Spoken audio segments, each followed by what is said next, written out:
What you see behind me here is a raid in World of Warcraft. This is actually one of the funnest things to do in the game. However, the issue is when I show one of these clips to one of my friends, all they say is, "What the fuck is going on?" And that question is what prompted for me to make this video. I will make a video that you can show to even a 12-year-old that they'll be able to understand what World of Warcraft is. So here we go. I wanted to use a playground to explain what an MMO is. An MMO is the type of game that WoW is. An MMO is a little bit different than your normal just game where you just turn on your PC and or your console, you play, and then you turn it off when you're done. Think of an MMO as this playground.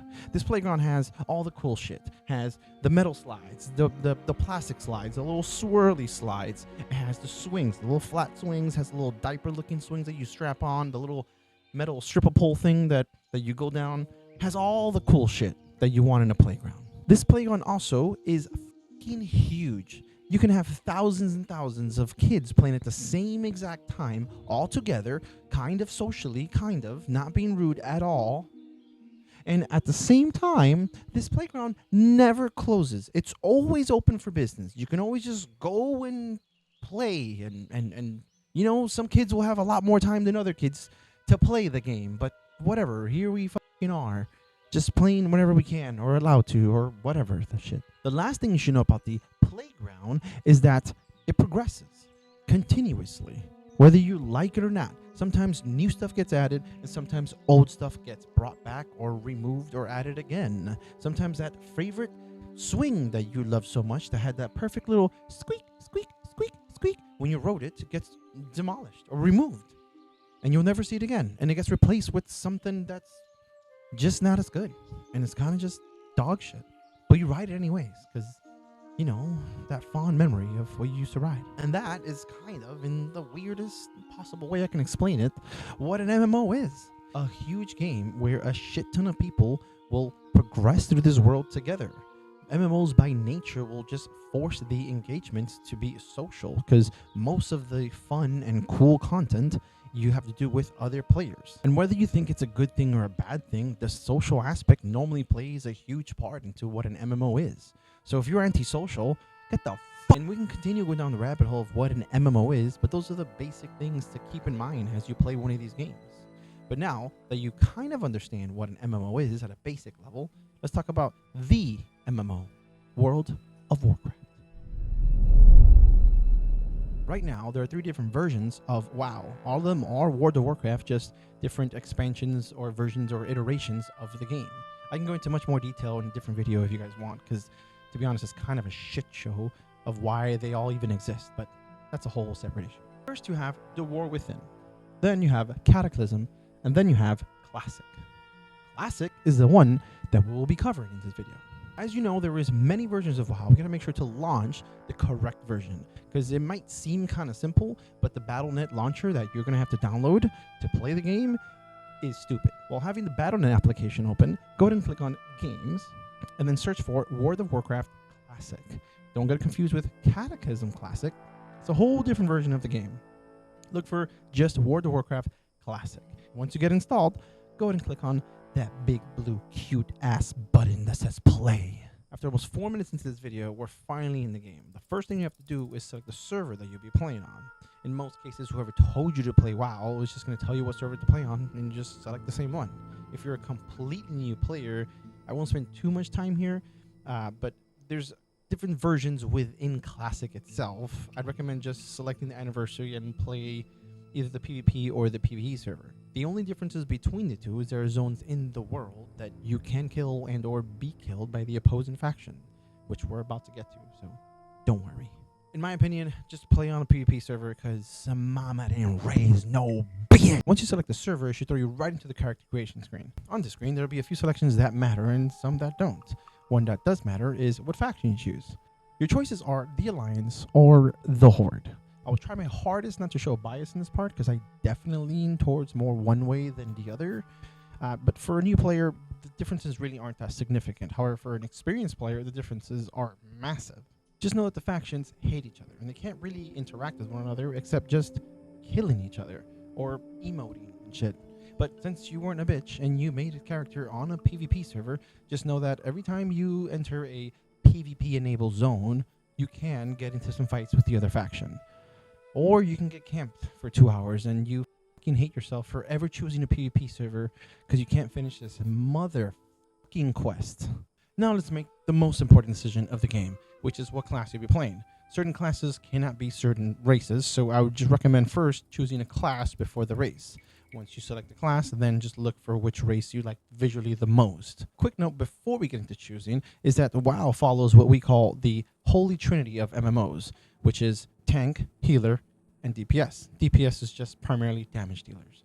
This may be subjective, but I think for the most part in levels of difficulty, it's first tank, then healer, then DPS. Only because as a tank or a healer, you just have a bit more responsibilities. All classes can DPS, some better than others, but again, don't worry about that shit. First and foremost, you have the warrior. The warrior is exactly what you expect. He wears heavy armor and is kind of in the front lines, taking damage and also dealing damage. Second, we have the rogues. Rogues, just like warriors, are in the front lines doing damage, but they can't really take as much damage as they wear medium-ish gear. But they could go invisible, so you can be sneaky little fuckers with them. Third, you have druids. Druids can transform into animals depending on what function they're doing. They can turn into a bear and kind of tank. They can also turn into a cat and kind of deal damage like a rogue, and then they can also kind of heal. They're kind of like jack of all trades, but master of none, really. At least in this version of WoW. Fourth, you have a hunter. Hunters mostly stand in the back of the pack with their ranged weapon like a bow, a gun, or a crossbow and just do damage. They can also tame a pet, which contributes to their damage. And also leveling with a pet makes the whole leveling process much easier. Fifth, we have shamans. They can do damage, but they can also heal. They're primarily spellcasters that can wear heavier armors than a traditional spellcaster.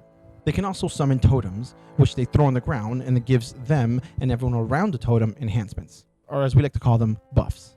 Next, we have the mage, a traditional light armor wearer that casts fireballs, frostbolts, and other magical shit.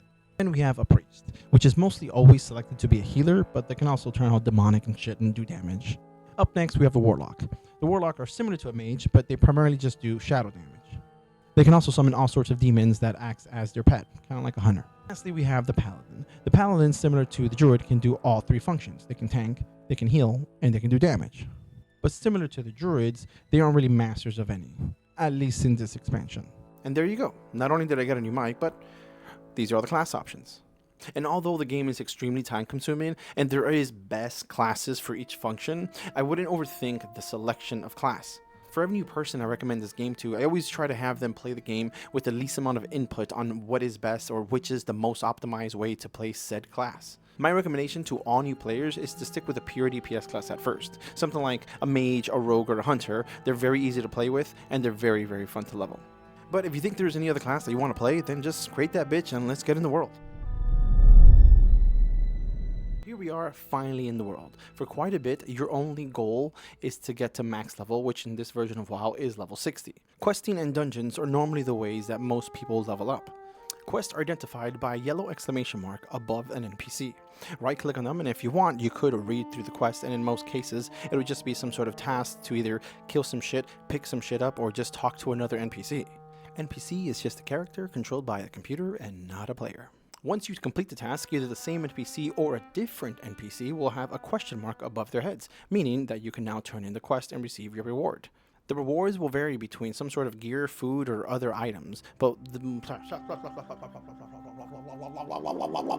rewards will vary between some sort of gear, food, or other items, but most importantly, the experience is what you're after. Dungeons, on the other hand, are areas that have a lot more challenging enemies than in most areas. Since they are much more challenging, they normally yield a lot more experience. These dungeons are almost always done in a group of 5 players, 1 tank, 1 healer, and 3 DPS. One of the main reasons you always want to do a few dungeons as you level up is because they drop really good gear. The better gear you have, the easier it is to level up, because you can kill shit normally just faster. The faster you kill shit, the more XP you get. Kind of just how the cookie crumbles. Doing a mixture of both quests and dungeons is, I would say, the more natural way to level up, and probably the way it was designed. Like everything else in this video, there is a best way to do things, but this isn't that kind of video. I recommend to just quest, and whenever you see someone in the chat looking for more people to do a dungeon, just message them and ask them if you can join. For the most part, the community is pretty accepting of new players, so just let them know, hey, you're new.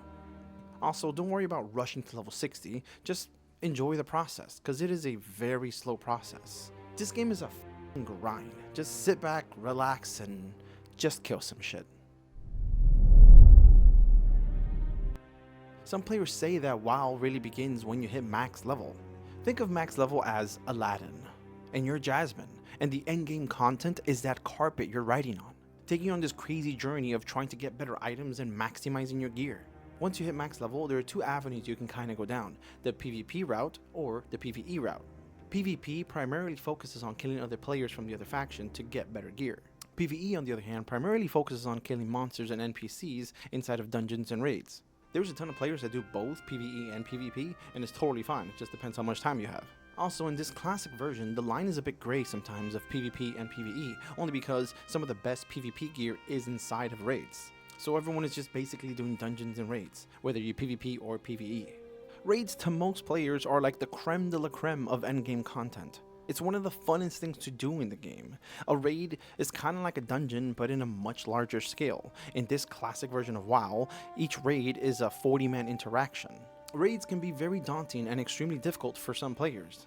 There's nothing like attempting to kill a boss hundreds of times and then finally getting it killed with 39 other random strangers that you met online that after that experience, you now call your friends. All 40 players coming together to achieve the same goal of clearing the whole raid, killing all the bosses, and to get better gear. The loop of doing dungeons, raids, and maximizing your character's gear is extremely satisfying, and there really is no other game type that gives you that MMO grind. Experienced players who try to rush to max level just so they can get to the endgame content to then start the game. Although it might look daunting at first with so many moving parts all happening at once, it's a hell of a time, and it's something that you should definitely look forward to when leveling up a character. For the 9 of you that made it this far into the video, hopefully it motivated you to give Classic WoW or any MMO a chance. The purpose of this video was to teach new people what MMOs are, and an introduction into Classic WoW. The reality is that the traditional MMO genre is slowly dying, and as the generation that grew up playing these games get older and have kids, their time to invest into an MMO will decrease. And with the current generation's average attention span of 8 seconds, it's getting much harder for players to sit down and grind out hours, days, weeks, and sometimes even months before getting to the good content. With that being said, I have hope. I love the MMO genre. The grind of getting to max level, the feeling of getting upgrades, working together with a ton of other players to achieve something very difficult, being able to kill other players knowing that I'm tilting the shit out of them. But most importantly, the social aspect of the game. It forces unique experiences that can never be replicated, because each and every single one of you are unique, sick mother.